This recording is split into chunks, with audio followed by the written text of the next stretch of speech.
Què buscaves en una escola infantil? Pues buscàvem, son pare i jo volíem un lloc on foren molt carinyosos en els xiquets, perquè un xiquet tan xocotet el que necessita és afecte, carinyo, i després que l'estimularen molt a nivell psicomotor i a nivell intel·lectual. Era el que més ens importava. Què et va convèncer per elegir la nostra escola? Pues crec que tot, des del tracte personal, de la gent molt amables, molt carinyoses, la infraestructura, les classes són molt àmplies, són molt il·luminades, i el més important, sobretot jo que tenia... El meu fill plorava molt quan l'agarrava algú, era el fet de que hi haguera una càmera. Entonces, clar, que jo pugui entrar i veure com està el xiquet, ho veia com tot molt transparent. Això ens va agradar molt a son pare i a mi.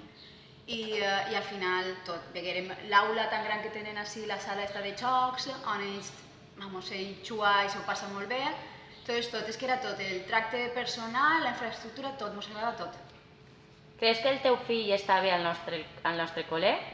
Sí, està superbé, sí. I tota la gent... Ell plorava molt, però era un xic que li costava molt separar-se de la mamà i del papà, i així està molt bé, ell plora un poquet i després ja el veus jugant, se ho passa bé, a més és que s'ensenyen moltes coses, pinten, es conten contes, juga, ho té tot, està molt a gust, així. Jo ho repetiria. Què t'agrada de l'escola? Doncs m'agrada tot, però sobretot el personal. El personal perquè qualsevol dubte que tingues, qualsevol pregunta així o que estigues angoixat per alguna cosa, elles t'ho solucionen tot i te responen sempre amb molt d'afecte i molt de carinyo. Recordes alguna anècdota o curiositat? Pues sí, sobretot al principi. Més que res perquè el meu fill no volia anar amb ningú.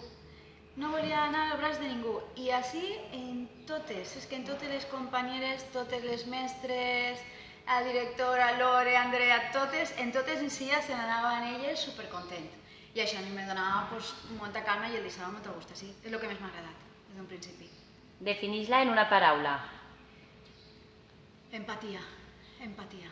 La gent així és capaç de posar-se en el lloc dels pares, de solucionar-les dubtes, no sé, així problemes que tinguen o potser venen preocupats per alguna cosa i elles se solen ficar en el teu lloc, intenten solucionar-te-ho i donar-te ajuda en el que puguen. I això és molt difícil avui dia, la gent que es fica en el lloc d'un pare. És el que més.